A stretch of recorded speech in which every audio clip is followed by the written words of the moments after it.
Good morning student all of you. आज हम चर्चा करेंगे वज्र गुणनखंड विधि पर, जिसको इंग्लिश में क्रॉस मल्टीप्लिकेशन मेथड बोलते हैं। और क्रॉस मल्टीप्लिकेशन मेथड जो होता है, जिसको हिंदी में वज्र गुणनखंड विधि बोलते हैं, ये दो चर वाले रैखिक समीकरण युग्म को हल करने की एक विधि है। देखिए, मैंने हाईलाइट किया है शब्दों को, दो चर वाले, यानी ऐसे समीकरणों को हल करने का एक तरीका है जिसमें दो चर हो। देखिए, इसमें चर दो है, एक्स और वाई। तो दो चर होना चाहिए और दोनों चर रैखिक होना चाहिए। रैखिक का मतलब ये होता है कि इनके ऊपर पावर सिंगल होना चाहिए, एक पावर होना चाहिए। ऐसा नहीं है कि एक्स पे पावर दो, वाई पे पावर दो। तो ऐसे समीकरणों को हम क्रॉस मल्टीप्लिकेशन मेथड द्वारा हल नहीं कर सकते। तो क्रॉस मल्टीप्लिकेशन मेथड द्वारा या वज्र गुणनखंड विधि द्वारा हम उन रैखिक समीकरण युग्म को हल करेंगे जिसमें दो चर हों और दोनों रैखिक हों। तो ये देखिए, दो समीकरण आपको दिया गया है। समीकरण हमारा इस रूप में होना चाहिए: a1x plus b1y plus c1 equal to 0, a2x plus b2y plus c2 equal to 0। तो देखेंगे इसमें दो चर हैं और रेखा युग्म में इसलिए कहेंगे कि इसमें देखिए दो दो रेखाएं हैं। तो दो रेखाएं हैं, पेयर हो गया, इसलिए इसको रेखा युग्म कहते हैं। रैखिक इसलिए कहेंगे कि इनके ऊपर कोई पावर नहीं है, सिर्फ सिंगल पावर है, घात इस पर नहीं है, और दो चर हैं। तो ऐसे समीकरण को हम वज्र गुणनखंड विधि से हल करेंगे। तो जब भी आपको इस टाइप से दो इक्वेशन दिया हो, फॉर्म इस तरह होना चाहिए: a1x plus b1y plus c1 equal to 0। Equal to के बाद 0 होना चाहिए, ध्यान रखेंगे। अगर इक्वल टू के बाद कोई भी अगर अचर राशि है तो उसको हम हमेशा बाएं तरफ करके इक्वल टू से दाहिने तरफ 0 कर लेंगे। अब इसमें जो है कुछ नोट्स हैं जिनको हम लोग देखेंगे। नोट्स ये है कि जब a1 upon a2 not equal to b1 upon b2, यानी a1 बटे a2 b1 बटे b2 के बराबर न हो तो निकाय का हल अद्वितीय अर्थात एक हल होगा। ध्यान रखेंगे, जो ये दो समीकरण दिया गया, हम a1 में a2 का भाग देंगे और b1 में b2 का भाग देंगे। अगर ये दोनों राशि बराबर नहीं होगी तब हम कहेंगे कि जो हमारा सिस्टम है, जो निकाय है, उसका हल अद्वितीय होगा, अर्थात सिर्फ और सिर्फ एक हल होगा। और जब इसका हल होगा तो निकाय का हल संगत होगा। ध्यान रखेंगे, निकाय का हल संगत तब होता है जब हम दो समीकरणों को हल कर लें, यानी उसका कुछ ना कुछ हल हो। तो ये देखिए, दो रेखाएं हमारा, एक रेखा a1x plus b1y plus c1 equal to 0 है और दूसरी रेखा a2x plus b2y plus c2 बराबर 0 है। तो जब दो रेखाएं एक दूसरे को किसी बिंदु पे काटती हैं, तो जिस बिंदु पे काटती हैं वहीं इसका, इन दोनों समीकरणों का हल होता है। तो जब दो रेखाएं एक दूसरे को प्रतिच्छेदित करेंगी तब हम कहेंगे कि इनका अद्वितीय हल होगा, यानी इनका सिर्फ और सिर्फ एक हल होगा। रेखाएं जब भी होती हैं, दो रेखाएं एक दूसरे को सिर्फ एक ही बिंदु पे काटेंगी, दो बिंदुओं पे नहीं काटेंगी, ध्यान रखेंगे। तो ये जो है एक बिंदु पे काटी, तो ये ध्यान रखेंगे। तो इस कंडीशंस को आपको पता होना चाहिए। दूसरा हमारा कंडीशन ये है कि यदि जो है a1 बटे a2 हो और b1 बटे b2 हो, ध्यान रखेंगे, इस a1 में a2 का भाग देंगे और b1 में b2 का भाग देंगे, ये बराबर होना चाहिए। किंतु c1 बाई c2, इस c1 में c2 का भाग देंगे तो जब इसका जो मान आएगा वो जो है इनके बराबर नहीं होना चाहिए। अर्थात a1 बटे a2 हो और b1 बटे b2 हो, किंतु c1 बटे c2 न हो, तब हम कहेंगे कि तो निकाय का हल नहीं होगा। ध्यान रखेंगे, ऐसी कंडीशंस में निकाय का कोई वो सोल्यूशन नहीं होता है, अर्थात इसका कोई हल नहीं होगा, अतः निकाय का हल असंगत होगा। ध्यान रखेंगे, जब दो रेखाएं दिया हो और जब उनका कोई हल नहीं हो तब हम कहेंगे कि यह निकाय असंगत है। तो जब दो रेखाएं दिया हो तो इनका हल कब नहीं होता है? जब ये दोनों रेखाएं एक दूसरे के समांतर हों। ध्यान रखेंगे, दो रेखाएं हैं कि a1x plus b1y plus c1 equal to 0 और a2x plus b2y plus c2 equal to 0। तो ये दो रेखाएं हैं, जब दोनों रेखाएं एक दूसरे के समांतर होती हैं तो हम ये कहते हैं कि दोनों रेखाएं किसी भी बिंदु पर एक दूसरे को नहीं कट करती हैं। तो जब दूसरे को एक दूसरे को काटेंगे ही नहीं तो उनका कोई हल ही नहीं होगा, अतः यह निकाय असंगत है। तीसरा जो कंडीशन से होता है ये कि जब A1/A2 बराबर B1/B2 बराबर C1/C2 हो। देखेंगे इसमें यह है कि तीनों बराबर होना चाहिए। अगर ये तीनों रेशियो आपस में बराबर होंगे तो निकाय का हल अपरिमित या अनंत या अनेक हल होंगे। हम ये कहेंगे कि जब तीनों रेशियो बराबर होगा तो निकाय के अनंत हल होंगे, यानी बहुत सारे हल होंगे। इसी को अपरिमित भी बोलते हैं, इसी को अनंत भी बोलते हैं, इसी को अनेक भी बोलते हैं। और जब हल होगा, देखिए चाहे एक हल हो या अनंत हल हो, हल तो हो ही रहा है, उसका कोई ना कोई सोल्यूशन निकल रहा है, तो उस कंडीशन में निकाय का हल संगत होगा। तो निकाय का हल संगत तब होता है जब हम दो समीकरण दिया हो, दोनों समीकरणों को हल करें तो या तो एक अद्वितीय मान हो या अनंत मान हो, तब हम कहेंगे कि संगत है। और जब दोनों समीकरणों को हल करें और कोई हल ही ना निकले तब हम कहेंगे कि निकाय असंगत है। एक कंडीशन तब होती है जब दो समीकरण, देखिए लाइन जो है दो इक्वेशंस दिए गए लाइन के रेखीय समीकरण के, और एक रेखा के ऊपर दूसरी रेखा है। ध्यान रखेंगे, एक रेखा है और दूसरे उसी के ऊपर अगर दूसरी रेखा हम रख दें तब आप देखेंगे कि तब यह अनेक बिंदुओं पे कट करेगी। तो जब अनेक बिंदुओं पे कट करेगी तो इसके अनेक हल होंगे, अनंत हल होंगे। ऐसी रेखाओं को हम बोलते हैं संपाती रेखाएं। संपाती रेखाएं कोलिनियर रेखाएं, यानी एक रेखा के ऊपर दूसरी रेखा होना चाहिए, अगल बगल नहीं होना चाहिए। एक रेखा और उसी के जस्ट ऊपर दूसरी रेखा को लेटा दें हम, तब हम बोलते हैं कि संपाती हैं। जब संपाती होते हैं तो अनेक बिंदुओं पे वो कट करती है। जब अनेक बिंदु पे कट करेंगे तो इसके अनेक या अनंत या अपरिमित सॉल्यूशंस हो गए। तो ये जो है मेरी तीन कंडीशंस है, और तीनों कंडीशंस को जब हमारे समझ में आ जाएगा तब जा करके हम वज्र गुणनखंड विधि से हम इसको हल करेंगे। तीनों कंडीशंस अगर आपको समझ में आ गया तो अब हम लोग देखेंगे कि इसको हल कैसे करेंगे, क्योंकि जब ऊपर के तीनों कंडीशंस, तीनों शर्तें जब आपको समझ में आ गई तो हम इसको देखेंगे कि वज्र गुणनखंड विधि से ऐसे दो समीकरणों को हम कैसे हल करेंगे। तो देखिए, जब दो चर वाले रैखिक समीकरण युग्म a1x plus b1y plus c1 equal to 0 तथा a2x plus b2y plus c2 equal to 0 दिया गया हो और उनका हल ज्ञात करना संभव हो, अर्थात a1/a2 not equal to b1/b2। देखिए, हल तभी संभव है जब a1/a2 जो है b1/b2 के बराबर नहीं हो, तभी हम इसका सॉल्यूशंस निकाल सकते हैं और वज्र गुणनखंड विधि का इस्तेमाल कर सकते हैं।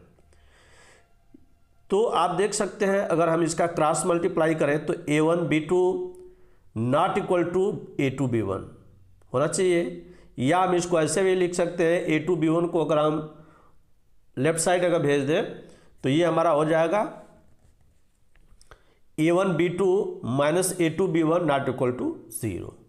अगर ऐसा हो तो हम उन रैखिक समीकरणों को वज्र गुणनखंड विधि द्वारा हल कर सकते हैं, क्योंकि पेपर में आपको दो समीकरण दे देगा और दोनों समीकरण देने के बाद आपसे एक शर्त रख देगा कि इन दोनों समीकरणों को आपको वज्र गुणनखंड विधि से हल करना है।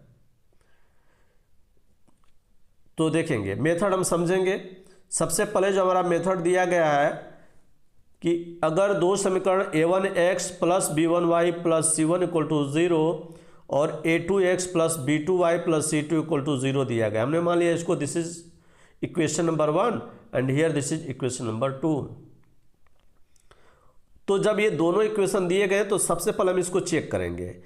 a1, देखिए इसका मल्टीप्लाई इसके साथ करेंगे और जब इसमें इसका करते हैं तो माइनस करते हैं, तो a1b2 माइनस a2b1 होना चाहिए अगर ये बराबर नहीं हो 0 के। तो अगर 0 के बराबर नहीं होंगे तब आप कहेंगे कि इसका तो सोल्यूशन पक्का है कि होगा। तो जब इसका सोल्यूशन होगा तब हम इसको वज्र गुणनखंड विधि से हल करेंगे। अब वज्र गुणनखंड विधि से हल करने के लिए देखिए हम लोग करते क्या है कि इसको x बटे और ये बड़े ब्रैकेट में जो है स्क्वायर ब्रैकेट में हम लोग क्या करते हैं, इसको लिखते हैं। तो देखिए, जब भी हम लिखेंगे x के नीचे तो हम क्या करेंगे, x वाला पोर्शन को हम लोग छुपा लेंगे। तो x वाला पोर्शन को छुपाएंगे तो हमारा b1 c1 और b2 c2 हुआ।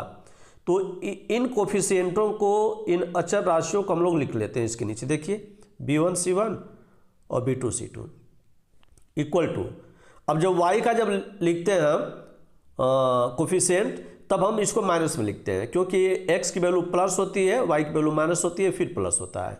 तो जब माइनस वाई लिखेंगे हम लोग, तो अब क्या करेंगे, हम y वाला को छुपाएंगे। तो जब y वाला को छुपाएंगे तो देखिए y वाला को हमने छुपा लिया, तो अब क्या बचा, देखिए यहाँ पे हमारा यहाँ पे बचा a1 c1 a2 c2। तो हम इसके नीचे लिख लेंगे क्या चीज़, a1 c1 a2 c2 equal to, देखिए अब एक्स वाई का ले लिए, अभी हमारा अचर राशि है, तो अचर राशि के लिए हम कोफिशिएंट 1 लेते हैं यहाँ पे। तो अब 1 का बटे करेंगे, तो 1 का बटा करेंगे, तो देखिए जब ये अचर राशि वाला ले रहे हैं तो अचर राशि वाला को छुपाएंगे। तो हमारे पास क्या बचा, हमारे पास हुआ a1 b1 a2 b2। तो a1 b1 a2 b2। तो इस तरह से जो है हम तीनों चीज़ों को लिख लेते हैं। लिखने के बाद हम क्या करेंगे, देखिए लिखने के बाद जो है हम x बटे में अब देखिए क्रॉस मल्टीप्लाई करेंगे। तो जब ऊपर में से इसका मल्टीप्लाई करेंगे b1 में c2 का, तो ये b1 c2 हो जाएगा, किंतु जब नीचे से ऊपर का मल्टीप्लाई करें तो हमेशा माइनस लिखते हैं हम लोग। तो ये हो जाएगा b2 c1। तो ये हो जाएगा b1 c2 minus b2 c1। इसी तरह इसका लिखेंगे तो माइनस वाई बटे, देखिए इसका मल्टीप्लाई इसके साथ करेंगे तो a1 c2, और फिर नीचे से ऊपर जब मल्टीप्लाई करेंगे तो माइनस लेंगे a2 c1, फिर इक्वल टू 1 बटे, देखिए इसका गुणा इसके साथ करेंगे क्रॉस मल्टीप्लाई, तो a1 b2 हो जाएगा, माइनस नीचे से ऊपर करेंगे तो ये माइनस लेंगे a2 b1। तो इस तरह से हम लोग लिख लेते हैं। इसको लिखने के बाद देखिए जब x का सोल्यूशन हमको निकालना होता है तो हम x और इन दोनों को लेकर के x की वैल्यू निकाल लेते हैं। तो जब इन दोनों को लेंगे हम लोग, तो देखिए x की वैल्यू कैसे निकालेंगे, x बराबर क्या हो जाएगा, देखिए जब क्रॉस मल्टीप्लाई करेंगे इसमें और इसमें, जब क्रॉस मल्टीप्लाई करेंगे तो ये वाला पोर्शन इसका गुणा जब एक के साथ होगा तो ये ऊपर चला जाएगा, यानी ये हो जाएगा b1 c2 minus b2 c1 बटा में ये वाला पोर्शन जो नीचे वाला है इसको हम उतार दिए a1 b2 minus a2 b1। इसी तरह जब y की वैल्यू निकालना होगा तो फिर हम इन दोनों को लेके हल करेंगे। तो जब इन दोनों को लेके हल करेंगे तो देखिए ये इसका क्रॉस मल्टीप्लाई करेंगे, इसका गुणा इसके साथ, तो इसको यहीं रहने दीजिए, ये गुणा हो जाएगा इसके साथ। तो यह y की वैल्यू जो हो जाएगा, y की वैल्यू हमारा हो जाएगा, देखिए a1 c2 minus a2 c1 हमारा यहाँ पे आकर के गुणा हो जाएगा। तो ये हो जाएगा a1 c2 minus a2 c1 बटा में a1 b2 minus a2 b1। अब चूंकि इस माइनस को हटाना है तो ये माइनस इधर आ जाएगा, y बराबर माइनस हो जाएगा, और ब्रैकेट में इसको हमने उतार दिया a1 c2 minus a2 c1 बटा में a1 b2 minus a2 b1। तो इस तरह y की वैल्यू निकल जाएगी। तो यहाँ पे दो सॉल्यूशन निकल जाएंगे, x का मान निकल जाएगा और y का मान निकल जाएगा। तो यही तरीका है वज्र गुणनखंड विधि से, क्योंकि जब क्वेश्चन देगा आपसे तो ये शर्त जरूर लगा देगा कि इन दोनों समीकरणों को हल करिए किंतु वज्र गुणनखंड विधि से। तो इसी विधि से आप समीकरणों को हल करेंगे तब जा करके आपको नंबर मिलेगा हाई स्कूल में, नहीं तो नहीं मिलेगा। तो ये हमारा जो है वज्र गुणनखंड विधि का टॉपिक्स जो है कंसेप्ट खत्म हुआ। अब हम इस पे आधारित तमाम क्वेश्चंस आपको बताएंगे कि प्रश्न कैसे जो है हल किया देखेंगे। स्टूडेंट्स अगर वज्र गुणनखंड अगर हमको कंसेप्ट समझ में आ गया तो हम देखेंगे कि उसकी मदद से समीकरणों को हम कैसे हल करते हैं वज्र गुणनखंड विधि से। तो ये क्वेश्चन है कि निम्नलिखित रैखिक समीकरण युग्म को वज्र गुणनखंड विधि से हल कीजिए। तो एक समीकरण दिया गया, दो समीकरण, ये है 8x plus 5y equal to 9, और दूसरा इक्वेशन दिया गया है कि x plus 2/3y equal to 4/3। तो दो समीकरण दिया गया है, अब इन दोनों समीकरणों को हमको क्या करना है, हल करना है। तो देखिए हम लोग क्या करेंगे, सबसे पहले देखिए ये समीकरण जो है 8x plus 5y equal to 9 है। तो मैं बताया था कि इक्वल टू के बाद जो है दाएं तरफ 0 होना चाहिए, तो हम इसको इस साइड ले आएंगे। तो ये जाएगा 8x plus 5y minus 9 equal to 0। फिर देखिए इसको भी हम लीनियर बनाएंगे। तो लीनियर बनाएंगे जब यहाँ पे, तो हमने लिख लिया x/1 और फिर 2/3y इक्वल टू 4/3। तो अब हम इसमें एलसीएम ले लेंगे, एलसीएम ले लेंगे 3, तो ये जाएगा 3x plus 2y equal to 4/3। अब देखिए 3 से 3 हमारा क्या हो गया, कट गया, जो कट गया तो ये होगा 3x plus 2y equal to 4, और फिर 4 को हम इस साइड ले आ देंगे तो 3x plus 2y minus 4 equal to 0। तो देखिए तब हमारा जो है a2x plus b2y plus c2 बराबर 0 के रूप में हो गया। अब इसको जो हम यहाँ पे उतार लिए 3x plus 2y minus 4 equal to 0। तो ये दोनों लीनियर इक्वेशन हो गए। तो जब दोनों लीनियर इक्वेशन हो गए तो उनको लिखने का हमने आपको बता दिया था तरीका कि कैसे लिखा जाता है। तो कैसे लिखेंगे, देखिए हम लिखेंगे x बटे जब x की वैल्यू लेते हैं तो इनको लिखते हैं, x को छोड़ देते हैं तो 5 माइनस 9 2 माइनस 4। फिर y को जब लेंगे तो माइनस के साथ लिया जाता है माइनस y बटा में, तो जब y लेंगे तो y को छुपा लेंगे। अब हमारा इसको लेंगे 8 माइनस 9 और 3 माइनस 4, इसको हमने लिख लिया।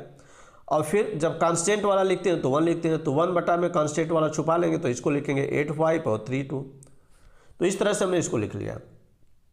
फिर इसको हम इसको सॉल्व करेंगे तो x बटा में देखिए त्रिय गुणा करते हैं तो 5 में माइनस 4 का गुणा करेंगे तो माइनस 20 हो जाएगा। और फिर नीचे से ऊपर गुणा करते हैं तो माइनस लेते हैं तो यह माइनस लिखेंगे, फिर ब्रैकेट में 2 माइनस 9 का मल्टीप्लाई करेंगे तो माइनस 18 हो गया बराबर ये माइनस y हो जाएगा इक्वल टू बटे में। अब देखिए इसमें गुणा करेंगे इसका तो 8 चौको 32 माइनस 32 हो जाएगा। फिर नीचे से ऊपर गुणा करेंगे तो माइनस लिखेंगे और फिर हो जाएगा 3 9 27 यानी माइनस 27, तो माइनस 27 लिखेंगे इक्वल टू 1 बटा में देखिए 8 में 2 का गुणा करेंगे तो 8 गुणा के 16 हो जाएगा। फिर नीचे से ऊपर गुणा करना है तो माइनस लिखेंगे 3 5 15। तो इस तरह से हमने इसको लिख लिया। अब इसको हम हल करेंगे तो जब हल करेंगे तो देखिए x बटा में माइनस 20 प्लस माइनस में माइनस का गुणा कर देंगे तो प्लस हो जाएगा तो प्लस 18 हो जाएगा इक्वल टू माइनस y बटा में माइनस 32 हो जाएगा। फिर माइनस में माइनस का गुणा करेंगे तो प्लस हो जाएगा 27 बराबर 1 बटा में 1, क्योंकि 16 में से 15 घटा देंगे तो 1 आ जाएगा। तो ये हो गया हमारा। तो x बटा में देखिए 18 में से 20 घटाएंगे तो minus 2 equal to minus y और 27 में से 32 घटा देंगे तो माइनस 5 बराबर 1 बटा में 1। अब देखिए माइनस से माइनस कट जाएगा तो ये हो जाएगा x बटा में माइनस 2 बराबर y बटा में 5 इक्वल टू 1/1। अब x की वैल्यू निकालने के लिए मैं बताया था कि इसको लेकर हल करते हैं, y की वैल्यू निकालने के लिए इसको लेकर हल करेंगे। तो ये हो जाएगा x माइनस 2 x बटे माइनस 2 बराबर 1/1। तो इसको सॉल्व करेंगे, त्रिज्या गुणा करेंगे तो x की वैल्यू हो जाएगा देखिए माइनस 2 में 1 का गुणा करेंगे तो माइनस 2 हो गया। और y की वैल्यू इनको लेकर हल करेंगे तो y बराबर y में 1 का गुणा करेंगे तो y और 5 में 1 का गुणा करेंगे तो 5। तो इस तरह से जो है मेरा सॉल्यूशन निकल गया बज्र गुणनखंड विधि से। अब फिर हम एक क्वेश्चन और देखेंगे। देखिए अगला क्वेश्चन हमारा ये दिया गया है कि x के किस मान के लिए निम्नलिखित रेखीय समीकरण युग्म का कोई हल नहीं होगा। तो पूछ रहा है कि x के किस मान के लिए निम्नलिखित रेखीय समीकरण युग्म का कोई हल नहीं होगा। और समीकरण दिया गया है 3x प्लस वाई बराबर 1 और यहाँ पे दिया है 2k minus 1 x plus k minus 1 y बराबर 2k plus 1 equal 2k plus 1। तो जब इसको हम हल करेंगे तो देखिए मैं आपको समीकरण कंडीशंस बताया था कि अगर दो रेख समीकरण दिया गया है तो इनका कोई हल नहीं होगा। इसके लिए एक शर्त हमने लिखा था कि a1 बटे a2 बराबर b1 बटे b2 हो, किंतु c1 बटा में c2 इनके बराबर ना हो। तो जब ये कंडीशन पूरा करेगा तब हम कहेंगे कि इसका कोई भी सॉल्यूशंस नहीं होगा। तो देखिए जब इसको सॉल्व करेंगे तो सबसे पहले जो है हम 1 को इधर लाएंगे, क्योंकि मैं बताया था कि इक्वल टू से दाहिने तरफ 0 होना चाहिए। तो 3x plus y minus 1 equal to 0 हो जाएगा। इसी तरह जो है इसको हम इस साइड लाएंगे तो देखिए 2k minus 1 x plus k minus 1 y और 2k प्लस 1 को इस साइड ला देंगे तो minus 2k plus 1 equal to 0 हो जाएगा। तो अब जो है इस कंडीशंस पे हम लोग इसको रखेंगे तो समीकरण का कोई हल नहीं होगा यदि ये शर्तें हमारी पूरी हो रही हैं। तो चूंकि पूछ रहा है कि k के किस मान के लिए, तो k का मान पूछ रहा है, इस वजह से हम इन दोनों को लेकर हल कर लेंगे। तो इन दोनों को हल करेंगे तो देखिए a1 बटे a2, तो a1 x का कोफिशिएंट a1 होता है तो 3 बटे a2 जो है इसका कोफिशिएंट 2k माइनस 1 लिखेंगे बराबर फिर b1 बटा में b2, तो b1 कितना किसका होता है y का कोफिशिएंट, तो y का कोफिशिएंट यहाँ पे 1 हो गया बटे में फिर यहाँ पे y का कोफिशिएंट हो गया k माइनस 1, तो k माइनस 1 लिख देंगे। अब इसको हम क्रॉस मल्टीप्लाई कर देंगे, त्रिज्या गुणा कर देंगे इसका।